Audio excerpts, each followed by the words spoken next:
지난해 경찰이 적발한 산업기술 유출 사건이 역대 최대 규모를 기록했습니다. HBM 반도체의 2차 전지 조선 기술까지 대한민국의 핵심 경쟁력이 어떻게 빠져나갔을까요? 오늘은 기술 유출의 실태와 그 이면을 들여다보겠습니다. 2024년 한 해 동안 적발된 기술 유출 사건은 총 179건입니다. 전년 대비 45.5%나 증가한 수치인데요. 검거된 인원도 378명으로 41.5% 늘어났습니다. 경찰청 국가수사본부 출범 이후 최대 성과라고 하는데 역설적으로 그만큼 기술 유출이 심각하다는 방증이기도 합니다. 유출된 기술은 어디로 향했을까요? 해외 유출 33건 중 중국이 18건으로 54.5%를 차지했습니다. 베트남 4건, 인도네시아와 미국이 각각 3건 순이었는데요. 흥미로운 점은 중국 비중이 2023년 74.1%에서 지난해 54.5%로 줄었다는 겁니다. 이건 중국으로의 유출이 줄어든 게 아니라 유출 경로가 교묘해졌다는 뜻입니다. 베트남 등 제3국을 경유하는 우회 루트가 늘어난 거죠. 마치 강물이 막히면 새끼를 찾듯 범죄 네트워크도 진화하고 있는 겁니다. 어떤 기술들이 빠져나갔을까요? 반도체가 5건으로 가장 많았고 디스플레이 4건, 2차 전지 3건, 조선 2건이 뒤를 이었습니다. 모두 한국이 글로벌 경쟁력을 가진 분야들이에요. 경쟁국 입장에서는 수십 년 연구개발 비용을 아낄 수 있는 치트키인 셈이죠. 실제 사례를 보면 더 생생합니다. 지난해 5월 서울경찰청은 HBM 반도체 패키징 기술을 중국으로 빼돌리려던 전직 직원을 인천공항에서 긴급 체포했는데요. 출국 직전 극적으로 막아낸 사건이었습니다.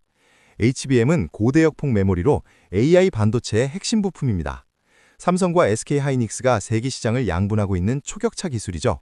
이런 기술이 넘어갔다면 국가적 손실은 물론 관련 기업들의 경쟁력에 치명타가 됐을 겁니다. 그렇다면 누가 기술을 빼돌렸을까요? 놀랍게도 82.7%가 내부자 소행이었습니다. 현직이나 전직 임직원 등 기업 내부인이 연루된 사건이 148건에 달했어요. 외부 해킹보다 내부 배신이 훨씬 위험한 겁니다. 특히 중소기업이 집중 타겟이 됐습니다. 전체 피해 기업의 86.8%가 중소기업이었는데요.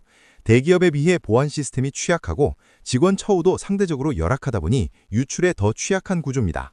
여기에 불법 중개업체까지 가세합니다. 경찰은 무등록 직업소개소를 운영하며 반도체 핵심 인력을 중국 업체로 빼돌린 조직을 적발했는데요. 이들은 수수료로 수억 원을 챙겼다고 합니다.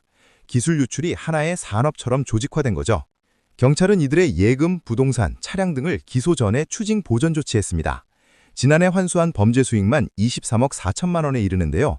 하지만 이미 유출된 기술의 가치는 그 수백 배, 수천 배에 달할 수 있습니다. 기술 유출의 바장은 개별 기업을 넘어섭니다. 국가 N개안보 전체가 흔들리는 거죠. 한번 유출된 기술은 되돌릴 수 없고 경쟁국은 그 기술로 우리를 추격하거나 추월합니다. 반도체 초격차가 무너지면 대한민국 경제의 버팀목 하나가 사라지는 겁니다. 정리하겠습니다. 2024년 기술 유출 적발 건수는 179건, 전년 대비 45% 증가했습니다. 해외 유출의 절반 이상이 중국 관련이며 반도체, 2차 전지, 조선 등 한국의 주력 산업이 타겟이 됐습니다. 내부자에 의한 유출이 82.7%를 차지했고 중소기업이 전체 피해의 86.8%를 차지했습니다. 불법 중개 조직까지 개입된 조직적 범죄 양상을 보이고 있는데요. 경찰은 무관용 원칙으로 엄정 단속하겠다는 입장입니다. 하지만 단속만으로는 한계가 있습니다. 중소기업의 보안 역량을 높이고 핵심 인력의 처우를 개선하며 퇴사자 관리 시스템을 강화하는 등 종합적 대책이 필요해 보입니다. 기술은 한번 빠져나가면 되돌릴 수 없으니까요. 대한민국의 기술 경쟁력은 수십 년간 쌓아온 자산입니다. 그 자산이 순식간에 유출되는 현실을 목도하며 우리는 무엇을 해야 할까요? 기술 보안은 이제 선택이 아닌 생존의 문제입니다.